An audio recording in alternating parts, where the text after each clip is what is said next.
heureux d'ouvrir ces conférences, très heureux qu'elles existent et très heureux d'être le premier à essayer de vous attirer encore davantage vers Pascal. Alors je vais commencer par une anecdote qui est prise chez un grand écrivain que j'espère vous êtes nombreux à connaître ici, qui est Nicolas Bouvier. Nicolas Bouvier, qui est un des grands écrivains voyageurs, un Suisse du milieu du XXe siècle, dans son livre « L'usage du monde », qui est peut-être son chef-d'œuvre, raconte qu'il séjournait à Téhéran et qu'il avait des problèmes d'argent. Et donc, il fait le projet de donner une conférence. Il va vers un centre français à Téhéran, on est en 1954, et il propose de traiter de Stendhal, de faire une conférence sur Stendhal, conférence rémunérée qui lui permettrait de poursuivre un peu plus longtemps son voyage. Et son interlocutrice ne manifeste pas un très grand enthousiasme pour ce projet. Elle lui dit la chose suivante: que rapporte Nicolas Bouvier, et qui en fait m'a lancé dans l'idée de faire cette conférence. Alors je cite Bouvier, citant la responsable du centre culturel. « Pourquoi ne parlez-vous pas plutôt de Pascal? Vous qui êtes un triste, ça vous irait comme un gant et je vous remplirai la salle. » Voilà. Alors, la formule est savoureuse, symptomatique. J'y entends deux choses qui sont données ici comme allant de soi, mais qui méritent qu'on les interroge un peu plus précisément. Premièrement, Pascal est triste. Voilà. Vous qui êtes un triste, parlez d'un triste, parlez de Pascal. Et deuxièmement, ce qui est peut-être plus intéressant, c'est bien pour ça qu'on l'aime. Il remplirait la salle. Donc, ce que l'on aime dans Pascal, c'est sa tristesse. Il y a une forme de jouissance esthétique. Alors, l'autre titre auquel j'ai pensé, et que j'aurais pu donner à cette conférence, c'est « Pascal est-il triste ?» Bon, à Téhéran en 1954, ça ne faisait pas de doute. Mais derrière cette anecdote, que je trouve drôle, se profile à l'endroit de Pascal une tradition critique tenace et qui, à mon avis, confine au contresens. En tout cas, une caricature. Et c'est cette caricature que je voudrais considérer ce soir avec vous. Alors, normalement, pas trop chez les spécialistes, et encore, mais indéniablement chez les honnêtes gens, c'est-à-dire les étudiants, les enseignants, les professeurs de lycée, présentent, quand ils présentent Pascal, ce qui est une très bonne chose, dont on est tous à se réjouir, ils le présentent comme un personnage torturé, sombre. Donc, et c'est là ce qui fait le prestige de Blaise Pascal. C'est un écrivain, confessons-le, qui aurait tout pour repousser nos contemporains, sa noirceur, son anti-humanisme, la prééminence absolument jalouse de sa foi, rien de cela qui soit très air du temps aujourd'hui. Et pourtant, il impressionne. Il est lu. Quand on travaille sur Pascal et qu'on dit aux gens qu'on travaille sur Pascal, généralement, ils disent « oh, c'est très impressionnant, c'est très beau. » Voilà. Bon, au lieu de vous... Je ne vous demande pas qui c'est. Est-ce que c'est pas trop désagréable de travailler sur Pascal? Non. C'est un écrivain qui a gardé cette espèce de figure néo-romantique qui nous parle d'une façon incomparable de la misère de l'homme, des gouffres, de l'angoisse. Donc, tout le monde s'entendrait dire que c'est un auteur magnifiquement sinistre. Je vous citerai à plusieurs reprises un texte que j'ai découvert il y a une semaine, qui est extraordinaire, de Barbé d'Aurevilly. Alors, je connaissais cette formule, mais je ne connaissais pas le reste du texte. Pascal, dit-il, c'est le Hamlet du catholicisme.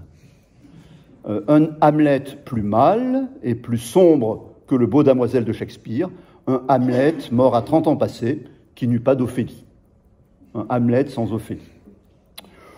Pourquoi pas? C'est-à-dire que si c'est ça qui attire nos contemporains encore vers Pascal, et qui le fait lire, et qui le maintient encore vivant dans les esprits, pourquoi pas? Si ce n'est que cette caricature, je vais essayer de vous le dire, présente un certain nombre d'inconvénients.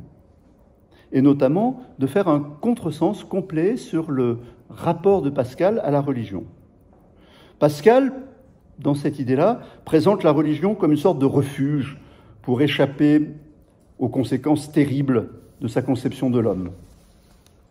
Donc on a un Pascal, vous voyez, double, qui présente un homme sinistre, désespéré, qui fait écho à nos propres angoisses. Et puis, deuxième partie, un Pascal religieux qui nous intéresse plus beaucoup, en réalité, et qu'on n'est pas obligé de lire.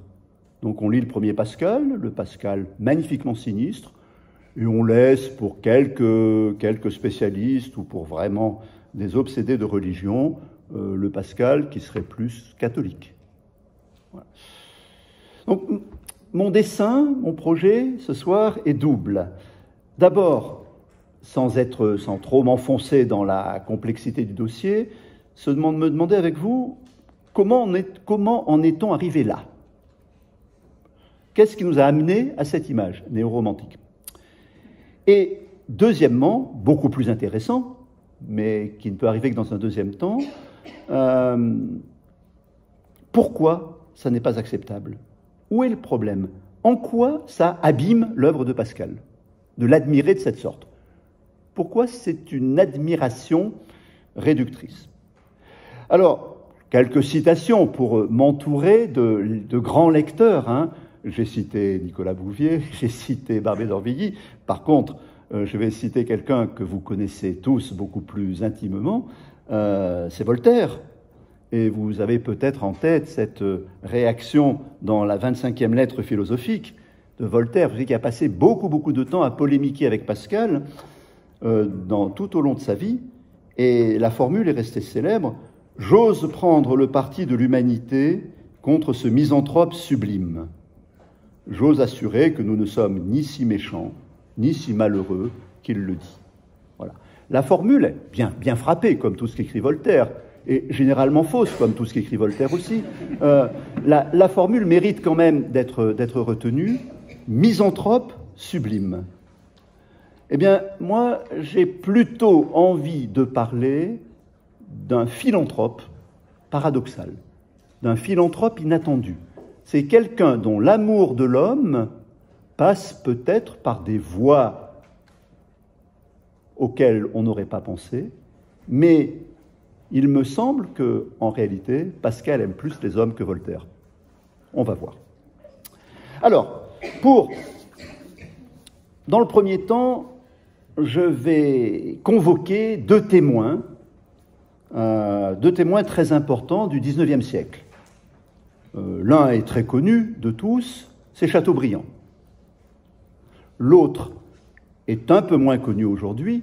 Il aurait été très connu, ça a été un grand personnage de son époque, ça a été un philosophe respecté, ça a été un ministre de l'instruction publique, ça a été vraiment un intellectuel numéro un. Aujourd'hui, il n'intéresse guère que les spécialistes, c'est Victor Cousin. Chateaubriand, Victor Cousin. Je m'insisterai plus sur Chateaubriand parce que sa langue est plus belle. L'un et l'autre, leurs deux voix se complètent, même si leurs intentions sont diamétralement opposées, et que leurs positions religieuses sont en fait irréductibles. Chateaubriand, ça vous le savez tous, je pense, écrit après la Révolution française, écrit son génie du christianisme, pour rendre au christianisme la puissance culturelle, la place dans les esprits, la place dans les imaginaires que la Révolution avait tenté de lui ôter.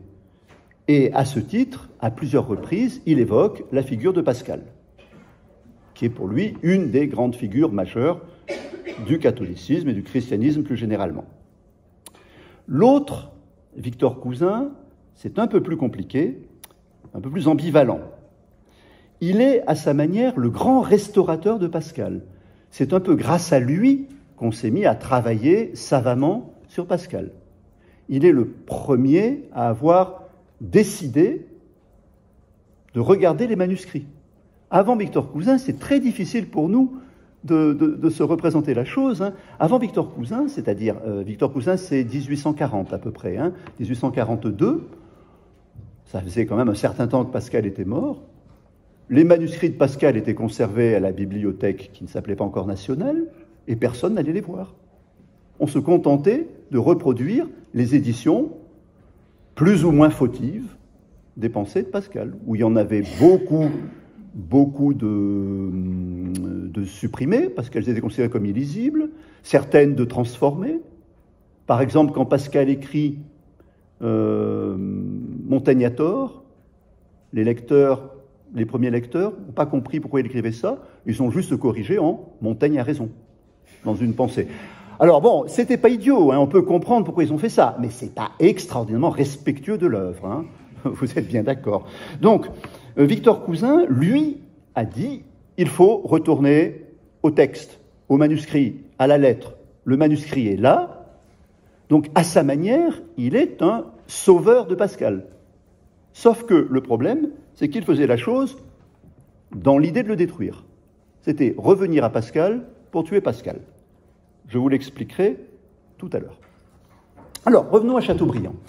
Chateaubriand, vous connaissez sans doute, parce que bon, c'est assez connu, c'est souvent en 4e de couverture des éditions des Pensées, c'est un grand texte, il y avait un homme qui a 12 ans, qui a ceci, qui a cela, toute une énumération sous la forme d'une énigme, et puis quand on arrive à la fin, cet effrayant génie se nommait Blaise Pascal.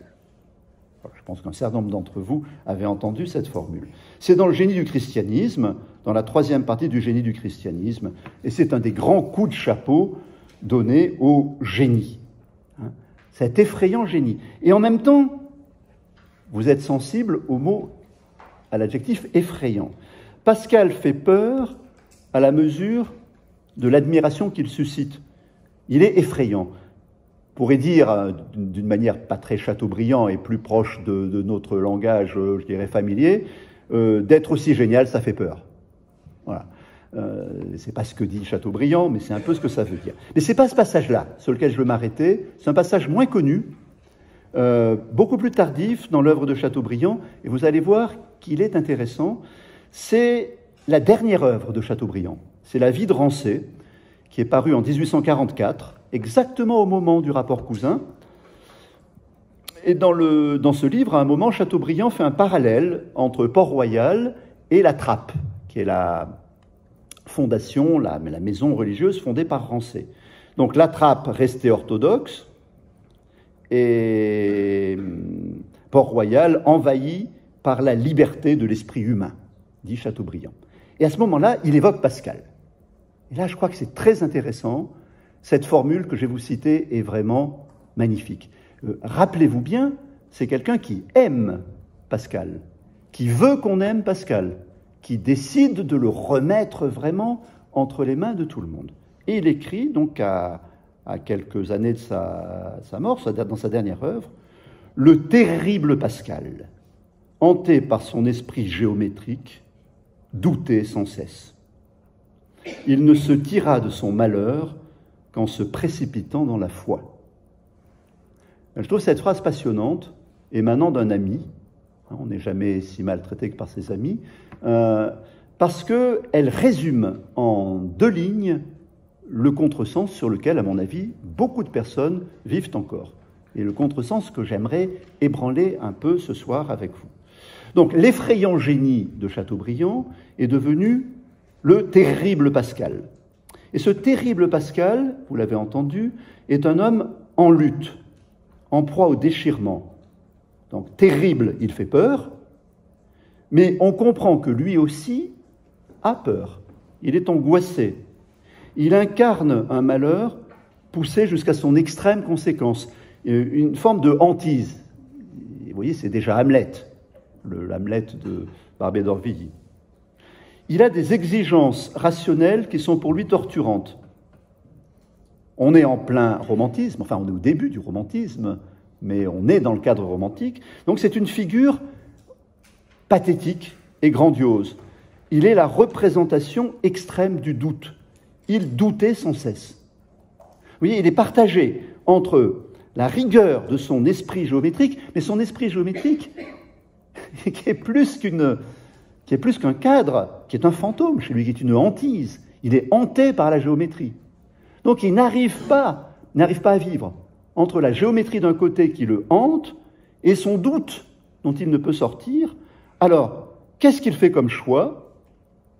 Il se précipite dans la foi. Précipite, pour ceux d'entre vous qui ont des souvenirs de latin, prae ceps, c'est se jeter la tête la première.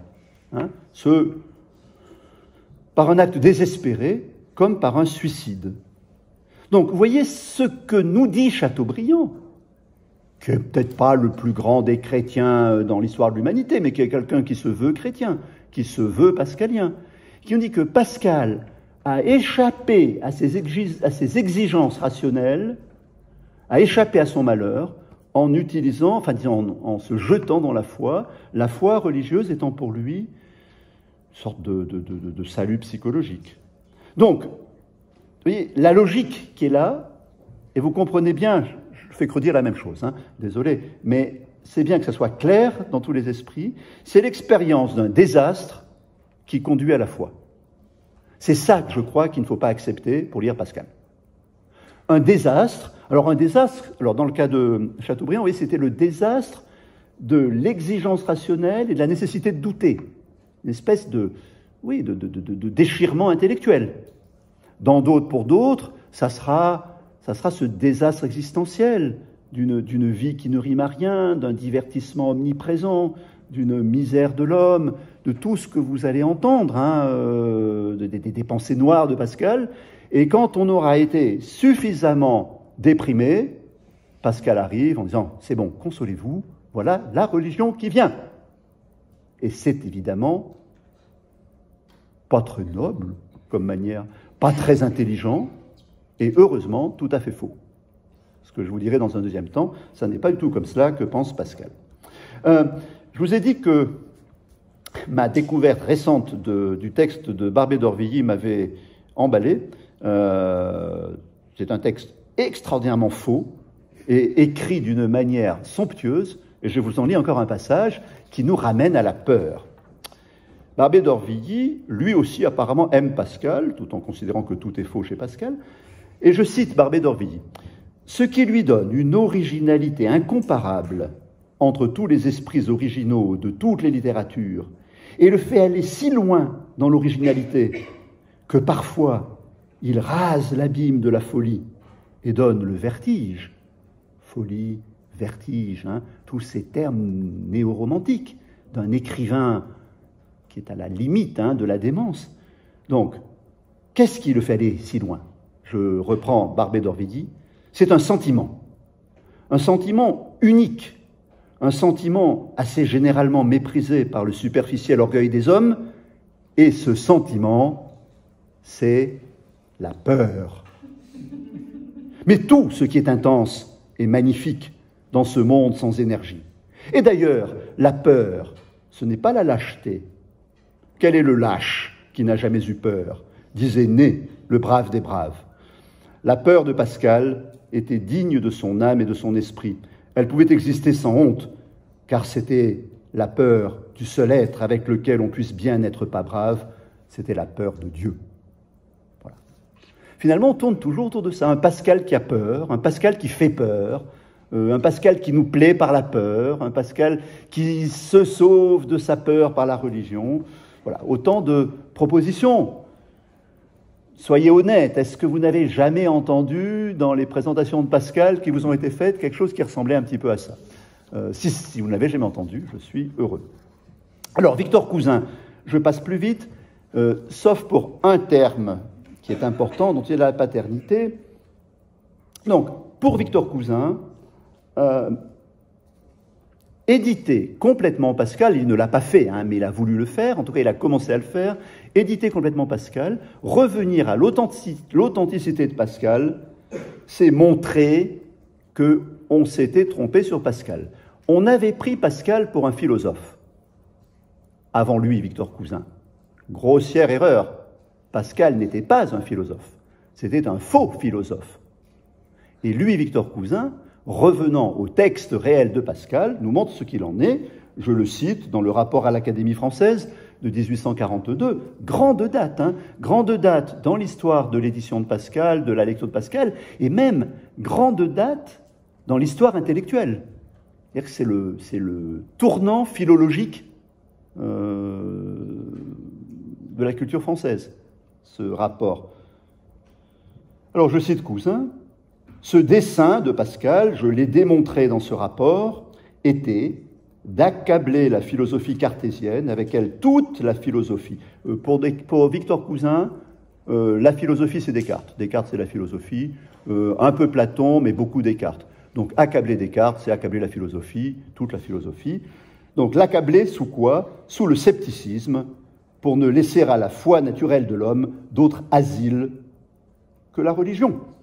Or, en cela, l'adversaire des jésuites en devient, sans s'en douter, le serviteur et le soldat. Je passe, ça mériterait qu'on en reparle un peu. Victor Cousin tenait que la grande œuvre de Pascal, c'était les provinciales. Les pensées, ça disparaîtra. Hein, c'est comme Madame de Sévigné, hein, disant que Racine passerait comme le café. C'est pas tout à fait vrai. Victor Cousin, lui, disait que la grande œuvre de Pascal, c'est les provinciales. Ça, c'est immortel. Dans les générations futures, tout le monde lira encore les provinciales. Les pensées, c'est une œuvre ratée, antiphilosophique, un peu délirante. Elle disparaîtra. Dès que les gens reviendront un petit peu à la raison, ils arrêteront de lire les pensées. Voilà. Alors, ce qui est intéressant, et si j'évoque Cousin, c'est que Cousin a inventé un terme promis à une grande postérité, c'est que pour montrer à quel point l'œuvre de Pascal n'était pas une œuvre philosophique, il a décidé de l'appeler une apologie de la religion chrétienne. Et ce terme d'apologie, je ne vais pas y passer trop de temps, c'est devenu, pour moi et quelques autres pascaliens, une obsession en ce moment. Ce terme d'apologie, en tout cas, historiquement, il naît au XIXe siècle. Personne n'a jamais dit que les pensées de Pascal étaient un brouillon d'apologie. C'est un brouillon, mais un brouillon dont on ne sait pas quoi. Certainement pas d'une apologie, parce qu'à l'époque de Pascal, on n'utilisait pas le terme dans ce sens-là. Alors bon, je ne vais pas m'enfoncer dans le dossier qui est passionnant, mais oui, pour Victor Cousin, c'est toujours la même histoire. Pascal veut accabler l'intelligence. Il veut déprimer, il veut nous déprimer. Il veut nous montrer qu'on est nul, hein, qu'on est misérable, qu'on est faible, qu'on est lâche, qu'on est incapable de penser, que les infinis nous écrasent. Voilà. Et quand on est bien accablé, eh bien, il nous propose, deuxième terme, un asile. Accablement, asile. Et on retombe dans la même logique. Vous avez vu, Chateaubriand, c'était gentil, Cousin, c'est méchant. Bien que Cousin admira sincèrement le Pascal écrivain. Mais bon, voilà. Donc pour lui, Pascal, en fait, est devenu jésuite. L'admirable auteur des Provinciales s'est cruellement démenti en se lançant dans les pensées. Attaquer l'intelligence, en 1850, c'est être jésuite. Or, le grand ennemi de l'université, c'est l'esprit jésuite. Donc Pascal, bizarre, l'auteur des Provinciales, a fini par devenir jésuite. Et ce que je vous disais, et j'en ai bientôt fini avec cette pars destruens, hein, cette première partie, mais pour bien voir quand même le nombre de grands esprits qui nous ont installés dans cette image fausse. Hein. Cousin est un trompeur, pour moi ça ne fait aucun doute, mais c'est un restaurateur. Hein. Il nous a ramenés au manuscrit, il a retrouvé les brouillons de Pascal, c'est l'occasion de vous le rappeler. Laurence Plasnet y a fait allusion dans son introduction, je le redis à mon tour, vous savez que les pensées de Pascal n'existent pas. Hein. Même le titre n'est pas de Pascal, c'est une œuvre qui a été bâtie difficilement à partir des brouillons, en faisant une sélection, en réécrivant ce qui devait l'être, 8 ans après la mort de Pascal. Donc nous on dit les pensées de Pascal, et le titre en fait, était légèrement plus long, c'était « Pensées de M. Pascal sur la religion et quelques autres sujets qui ont été trouvés après sa mort parmi ses papiers ». Voilà. Donc c'est assez long, c'est très descriptif, et puis nous on a transformé ça en « Les pensées de Pascal ». Mais Pascal n'a jamais écrit un livre, c'était d'une immodestie, vous voyez, je pense, je vous livre mes pensées. Lisons les pensées de Pascal. Alors beaucoup de gens peuvent faire ça, hein, mais pas Pascal. Voilà. Alors, évidemment, Cousin découvre des choses qui n'avaient pas été éditées. Je vous le signale au passage, bon, pour les étudiants qui sont dans cette salle et puis ou pour les gens un petit peu soucieux de rigueur, vu que le texte de Pascal est un texte en permanence en évolution, qui a changé tout le temps, les commentateurs de Pascal n'avaient pas le même Pascal que nous.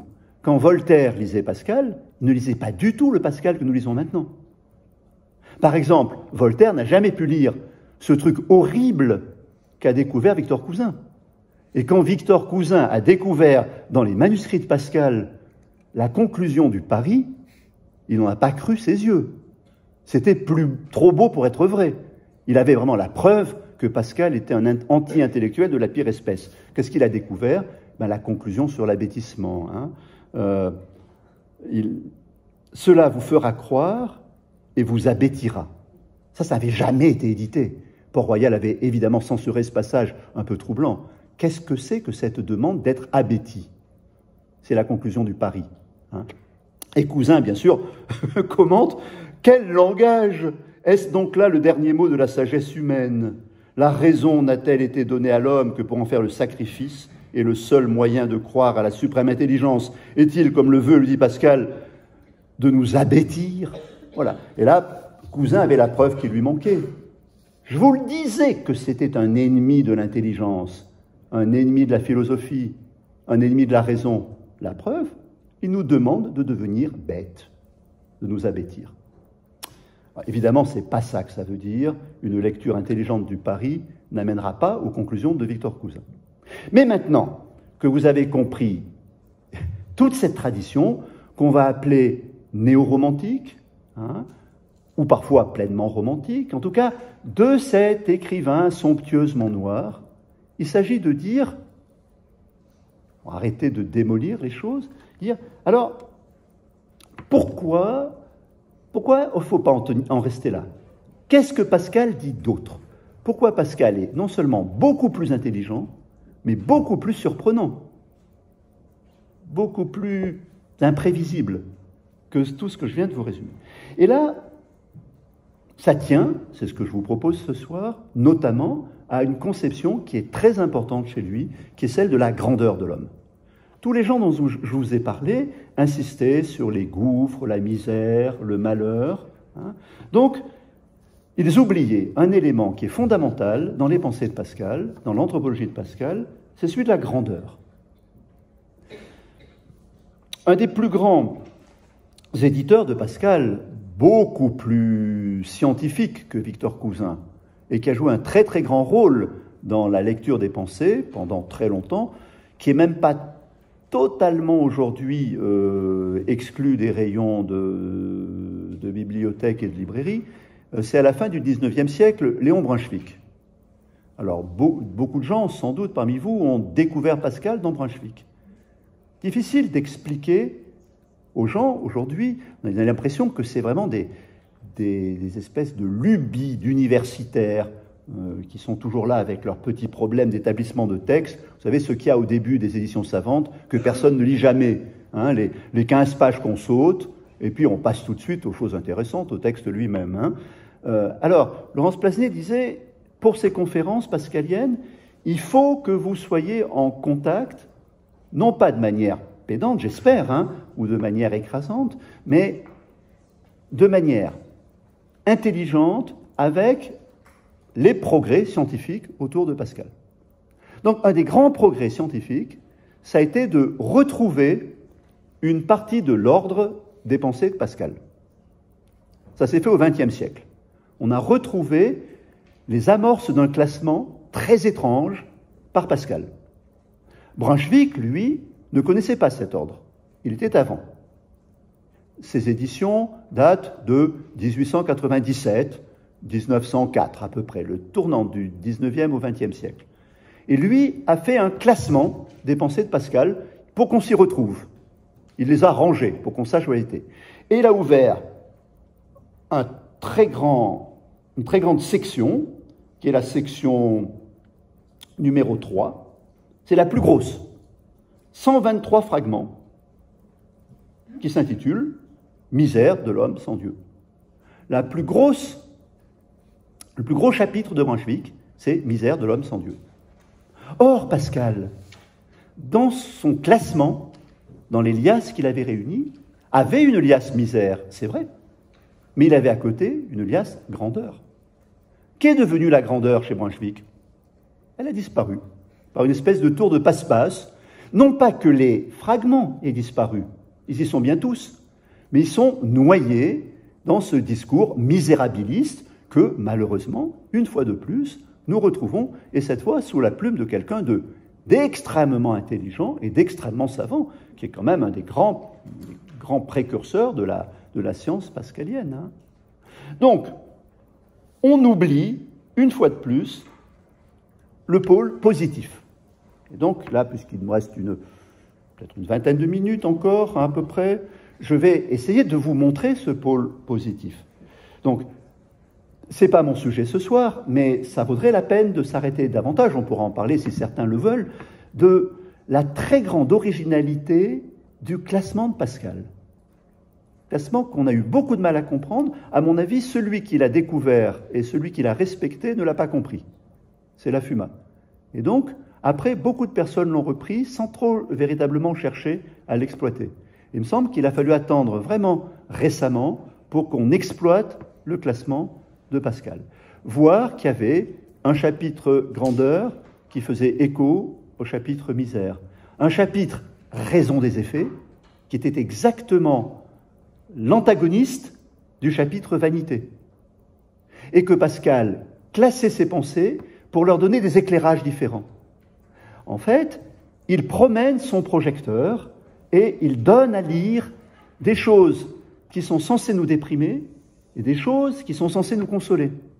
Il va en permanence de l'une aux autres.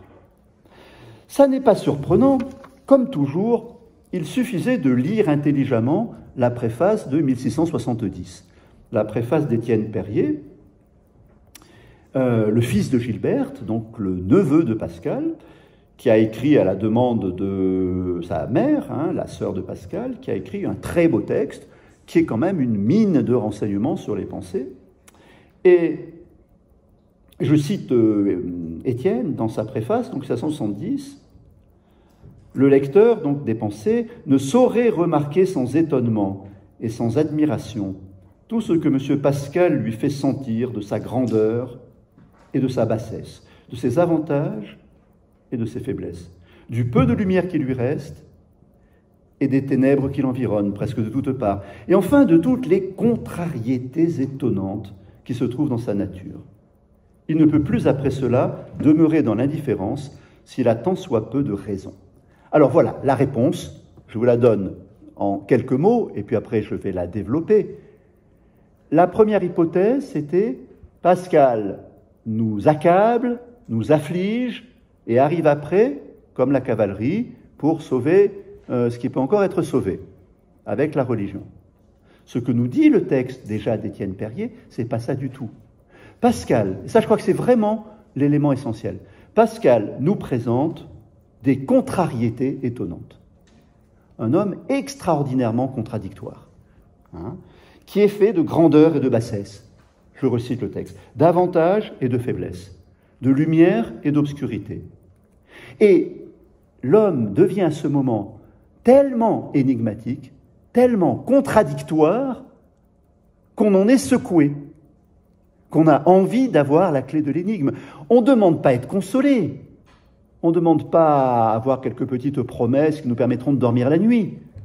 On demande à sortir de cette contrariété, ou d'avoir en tout cas une proposition d'explication. Donc ouais, Pascal ne cherche pas à abaisser l'homme, il cherche à rendre l'homme contradictoire. Ce n'est pas la même affaire. Et pour que l'homme soit contradictoire, c'est qu'il est petit, bien sûr, mais c'est aussi qu'il est grand. C'est qu'il est misérable, mais c'est aussi qu'il est glorieux. Car s'il n'était que petit et misérable, il n'y aurait pas du tout de raison, il n'y aurait pas d'énigme. Tout cela est bien triste, mais heureusement, Dieu arrive et tout va bien. Voilà. Et je passe. C'est original chez Pascal. Quelqu'un qui l'a imité, Il y a Montaigne, bien sûr, mais entre Montaigne et Pascal, il y a une sorte de maillon, un maillon beaucoup moins intéressant que Montaigne, mais pas inintéressant quand même, qui est Pierre Charon, et qui reprend un peu les mêmes termes que Pascal. Donc, il y a, dans son livre qui s'appelle « De la sagesse », il y a des chapitres qui ressemblent aux liasses de Pascal. Il y a vanité, il y a misère, il y a faiblesse, il y a inconstance, il y a présomption. Tout ça, c'est des termes qu'on retrouve chez Pascal. Il n'y a pas grandeur. Grandeur est absent. L'originalité de Pascal, c'est la grandeur. Sinon, ça serait du charonneau-montaignen. C'est pas ça qu'il fait. Voilà, alors, vous pourriez me dire, ceux d'entre vous qui ont le plus les pensées en tête, vous pourriez me dire, quand même, il y a un texte qui semble donner raison à la présentation que là je donne le sentiment de récuser.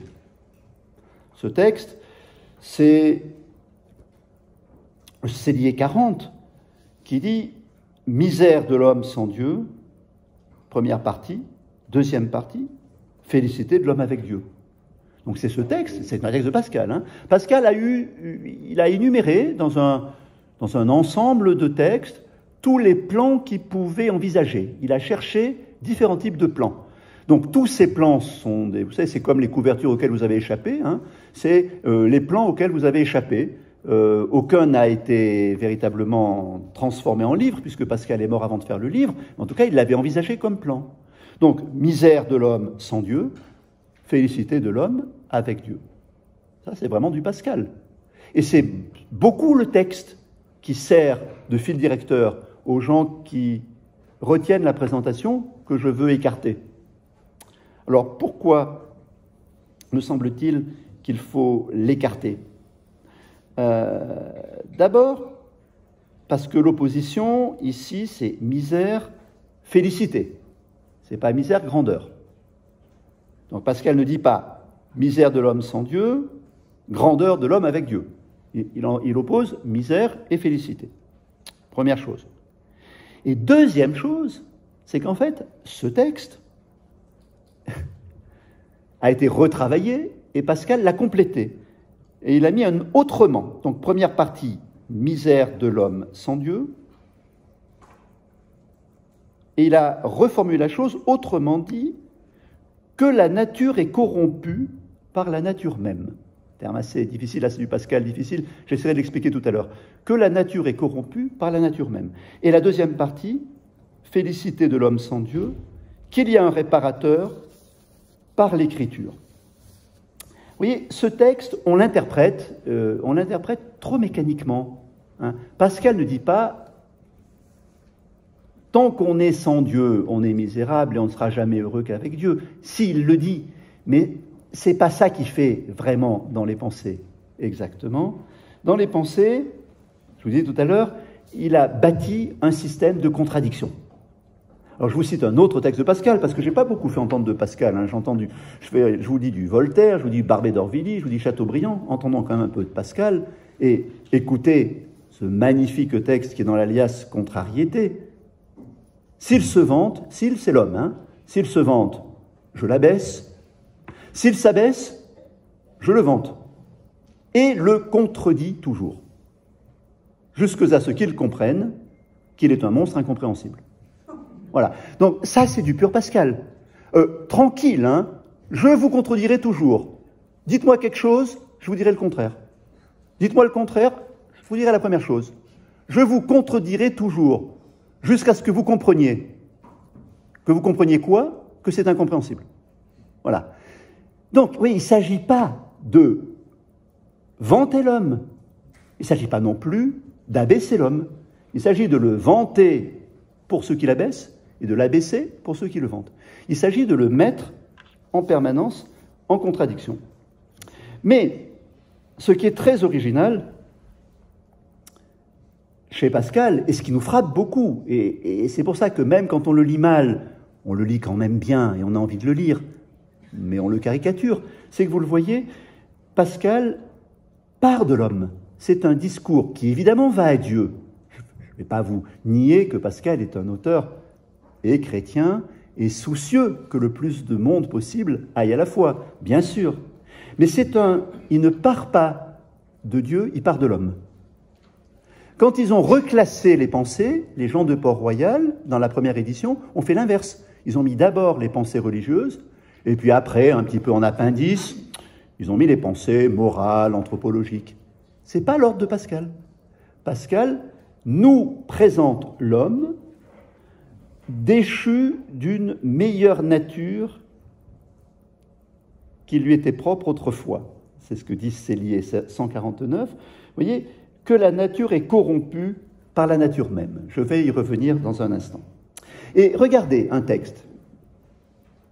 Je m'arrêterai un petit moment sur lui, un texte que vous connaissez aussi, parce que c'est un des grands moments scolaires de Pascal, c'est le texte des deux infinis. L'homme entre deux infinis. Ce texte a été réintitulé par Pascal « Disproportion de l'homme ». Qu'est-ce que ça veut dire ?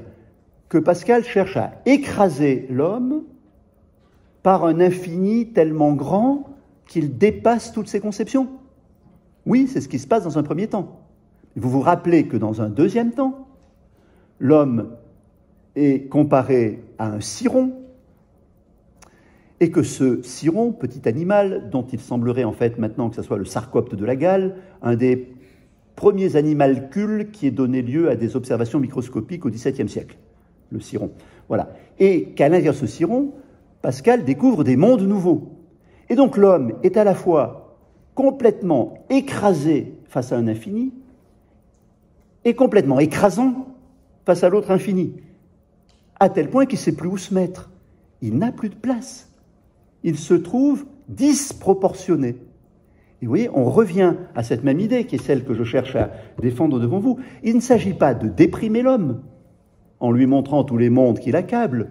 Il s'agit de le perturber, de le rendre incompréhensible à ses propres yeux. C'est vraiment le contraire de Voltaire.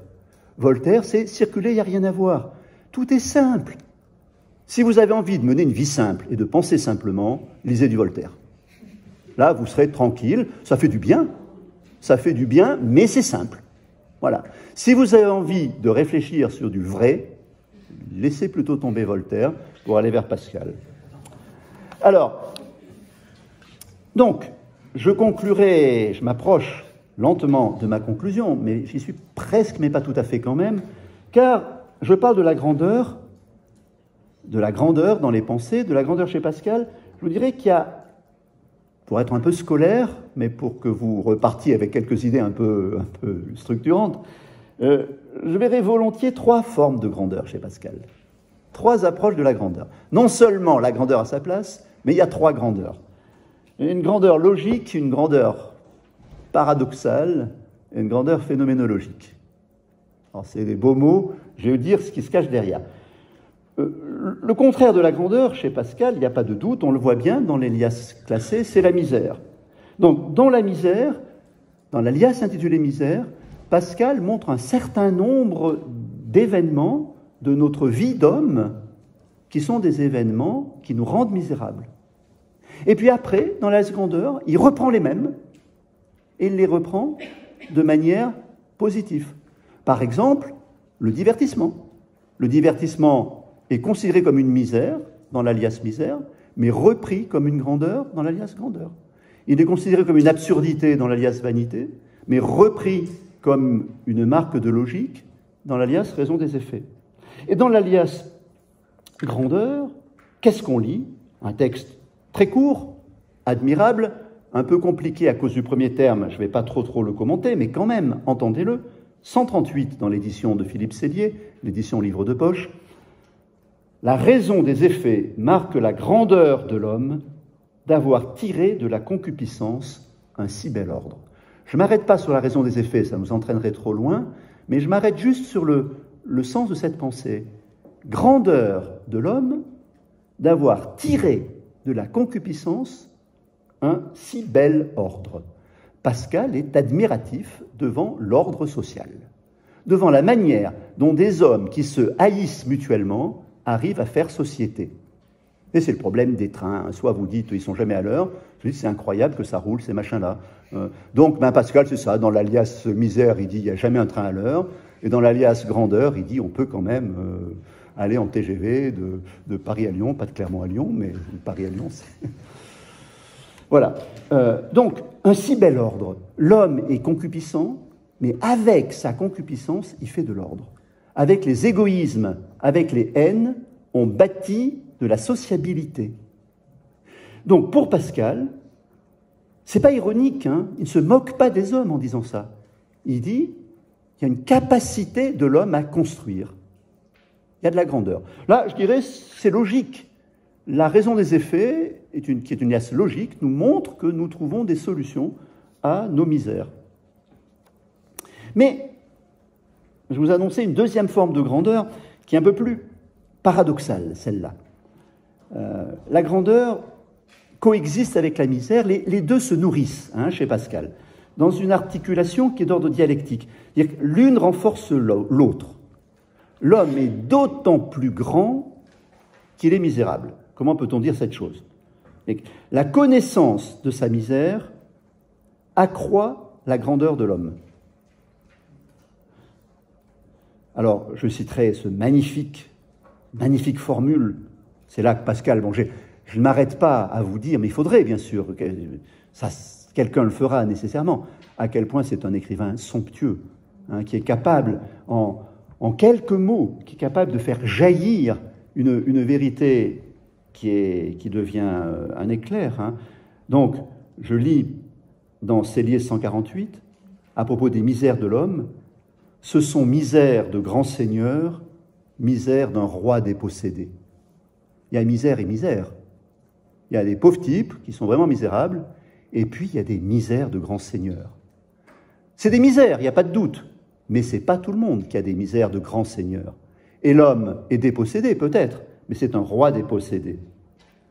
Ou encore, toujours à proximité, 149 Célier, la grandeur de l'homme est si visible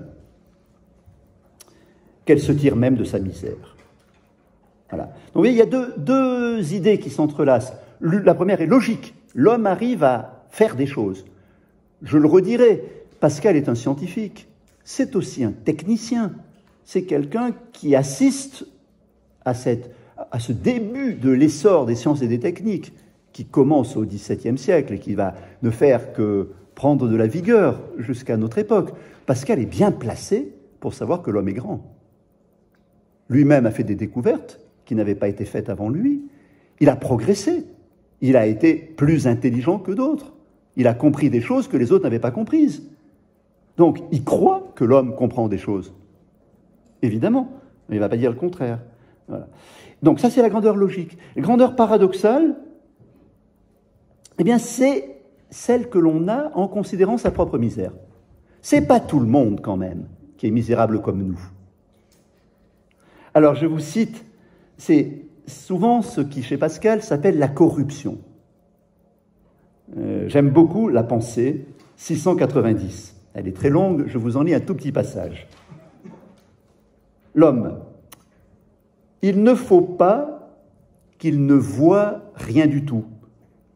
Il ne faut pas aussi qu'il en voie assez pour croire qu'il le possède, mais qu'il en voie assez pour connaître qu'il a perdu. Car, pour connaître qu'on a perdu, il faut voir et ne voir pas. Et c'est précisément l'état où est la nature. Magnifique, ça. Connaître qu'on a perdu. Il y a des tas de choses que vous n'avez pas perdues. Moi, j'ai jamais perdu mon poste de député, j'ai jamais été député. Mais par contre, il y a des députés qui se remettent mal d'avoir perdu leur poste de député. Voilà. Pour connaître qu'on a perdu, il faut voir et ne voir pas. Et c'est précisément l'état où est la nature. C'est pour ça que Pascal pouvait dire que la nature est corrompue par la nature même.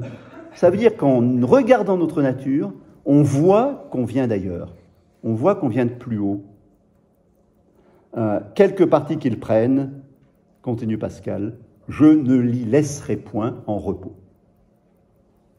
Et il y a un certain confort à s'installer dans la misère. Je suis nul, je suis vraiment nul, je ne peux rien faire de bon, tu as raison de me détester. Voilà. Il y a une sorte de jubilation d'être bête, d'être méchant, d'être mauvais, d'être pervers. Certaine complaisance. Hein. C'est pas ça, Pascal. C'est notre misère est une exigence, une misère qui nous amène ailleurs. Une misère dans laquelle on ne peut pas se reposer. Hein. Je ne l'y laisserai point en repos. Et la véritable religion, continue-t-il, c'est toujours le même texte, il faudrait que la véritable religion enseignât la grandeur, la misère, portât à l'estime et au mépris de soi, à l'amour et à la haine. Vous avez compris, Pascal, de toute façon, c'est pas compliqué, il faut toujours trouver l'endroit où il dit le contraire. Tous les gens qui vous présentent une thèse pascalienne sans vous présenter en face la thèse contraire, non moins pascalienne, vous font une caricature de Pascal. Car il s'installe dans une espèce de contradiction permanente. Assez jubilatoire, peut-être pour certains exaspérante, moi ça me fait plutôt jubiler, mais je conçois que ça puisse en énerver d'autres. Je vous ai parlé de 3 grandeurs. Hein. Une logique, une paradoxale, la troisième, je l'appellerais phénoménologique. C'est un mot totalement anachronique pour parler du XVIIe siècle, mais vous allez comprendre. Ce qui nous montre que nous sommes grands, c'est la manière dont nous considérons nos congénères. Nous considérons les hommes comme quelque chose de grand. Non seulement nous-mêmes nous sommes grands, nous contemplons notre propre grandeur, mais les autres, écoutez, Célier 30, nous avons une si grande idée de l'âme de l'homme que nous ne pouvons souffrir d'en être méprisés et de n'être pas dans l'estime d'une âme. Et toute la félicité des hommes consiste dans cette estime. C'est très beau. Et là, on a du pur Pascal aussi, parce que Pascal ne se moque pas. Si, quand Pascal se moque, il se moque des moqueurs. Il aime beaucoup rire des rieurs. Il aime beaucoup se moquer des moqueurs. Mais il ne se moque pas des gens comme vous et moi, sauf ceux d'entre vous qui seraient peut-être des moqueurs, ceux que Pascal appelle les demi-habiles. Donc ceux qui rient à mauvais escient, Pascal s'en moque. Mais les autres, ceux qui ont très envie de se faire admirer par leurs voisins, Pascal ne s'en moque pas. Qu'est-ce qu'il dit? La preuve, donc, que le voisin est grand, puisque vous avez envie de son admiration. Puisque nous souhaitons tellement l'estime des autres hommes, c'est une manière indirecte de reconnaître la grandeur de tout homme. Regardez un peu dans un autre texte. La plus grande bassesse de l'homme est la recherche de la gloire. C'est vrai que c'est un côté ridicule d'être obsédé. Et est-ce que j'ai été cité? Est-ce qu'on parle de moi? Est-ce qu'on a dit du bien? Est-ce que les études pascaliennes se rappellent que j'existe? Voilà, bon, c'est évidemment grotesque. La plus grande bassesse de l'homme est la recherche de la gloire. Mais, continue Pascal 707, c'est cela même qui est la plus grande marque de son excellence. Car quelque possession qu'il ait sur la terre, quelque santé et commodité essentielle qu'il ait, il n'est pas satisfait s'il n'est dans l'estime des hommes. Il estime si grande la raison de l'homme que quelque avantage qu'il ait sur la terre, s'il n'est placé avantageusement aussi dans la raison de l'homme, il n'est pas content.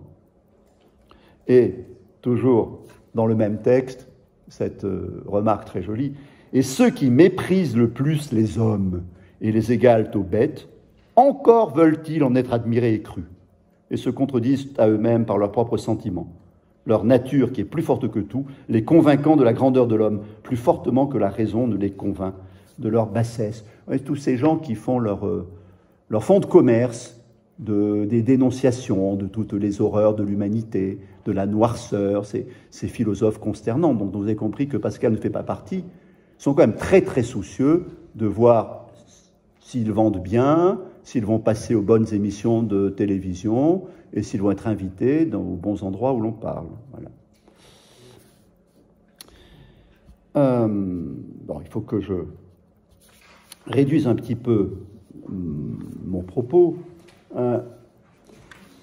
pour dire une dernière chose qui me semble importante. Penser, écrit Pascal, dans Célier 628, fait la grandeur de l'homme.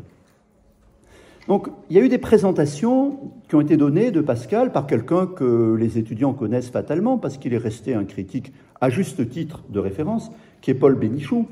Et Paul Bénichou dit que tout ce qu'on fait à Port-Royal, tout ce qu'on fait chez les jansénistes, tout est solidaire dans le jansénisme, écrit-il dans Les Morales du grand siècle. C'est un sentiment de refus de la grandeur, nier tout prolongement héroïque ou divin de notre nature. Donc il y a des très belles choses dans Bénichou, dans Morales du grand siècle. Il y a des pages que moi j'estime somptueuses sur Corneille. Je trouve que Paul Bénichou, je ne sais pas si Dominique Descottes est d'accord ou pas avec moi, parce que c'est un grand admirateur de Corneille. Mais je trouve que ce qui est écrit sur Port-Royal, ce qui est écrit sur Pascal, est excitant, suggestif, mais quand même extrêmement caricatural. En tout cas, ne correspond pas au Pascal que moi je lis. Au Pascal qui a écrit « Pascal fait la grandeur de l'homme ». La pensée fait la grandeur de l'homme. Alors, Bénichou l'avait lu, ce texte, évidemment. Donc, comment s'en sort-il ? Ben, il s'en sort, et c'est le dernier point là que je voulais évoquer, peut-être un tout petit peu plus compliqué, mais intéressant, parce qu'il va nous amener à une des grandes notions de Pascal. Bénichou s'en sort en disant « Eh oui, mais pensez. Chez Pascal, ce qui est important, c'est le cœur. Il y a un grand rôle du cœur. L'homme arrive à la vérité par le cœur. Et le cœur, c'est extrêmement humiliant. Et il n'est pas le seul, hein. Il a eu des disciples que je ne citerai pas ici pour être irénique. Voilà. Donc, pour Bénichou, quand l'homme pense de manière convenable, c'est toujours de façon un petit peu irrationnelle. Le cœur, dit Bénichou, est chez Pascal une puissance brutale. Et à ce titre, une puissance qui tire l'homme du côté de l'animalité. L'homme de Pascal penserait un peu par instinct. Et donc, puisqu'il n'est pas très raisonnable, il n'est pas fondamentalement raisonnable, et que son grand organe de pensée, c'est le cœur, que nous connaissions la vérité non seulement par la raison, mais encore par le cœur, ce que dit Pascal en Célier 742, eh bien, c'est un grand argument, en fait, de la grandeur. Donc, Pascal trouve qu'accéder par cet objet qui demanderait qu'on en reparle, ça fait couler beaucoup d'encre, hein, le cœur de Pascal, eh bien, le cœur, c'est une des choses qui rendent l'homme grand. Comme s'il n'y avait, dit Pascal, que la raison capable de nous instruire. Plût à Dieu que nous n'en eussions au contraire jamais besoin, et que nous connussions toutes choses par instinct et par sentiment. Alors, je conclus cette fois pour de bon. Je nous posais la question tout à l'heure, est-ce que Pascal est triste ?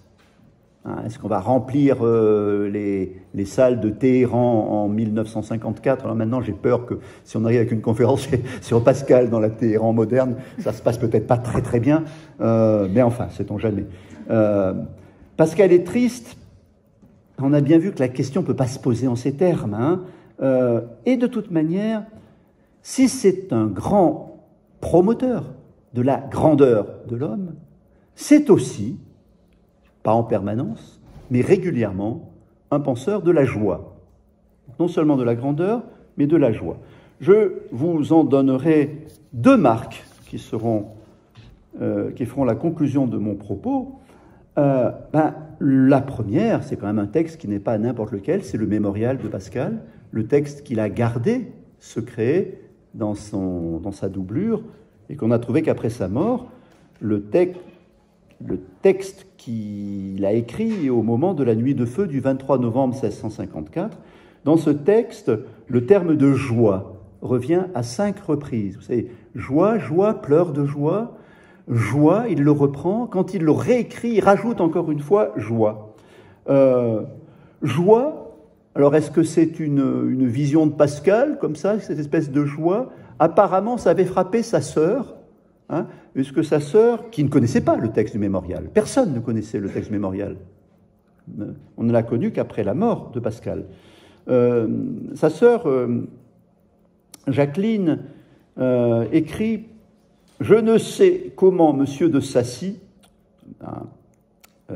prêtre de Port-Royal, je ne sais comment Monsieur de Sacy s'accommode d'un pénitent si réjoui. » Voilà, Jacqueline est très contente que son frère se tourne plus profondément vers Dieu, vers par ce qu'on appelle une conversion dans le milieu de Port-Royal, mais elle trouve quand même que Pascal est vraiment trop réjoui.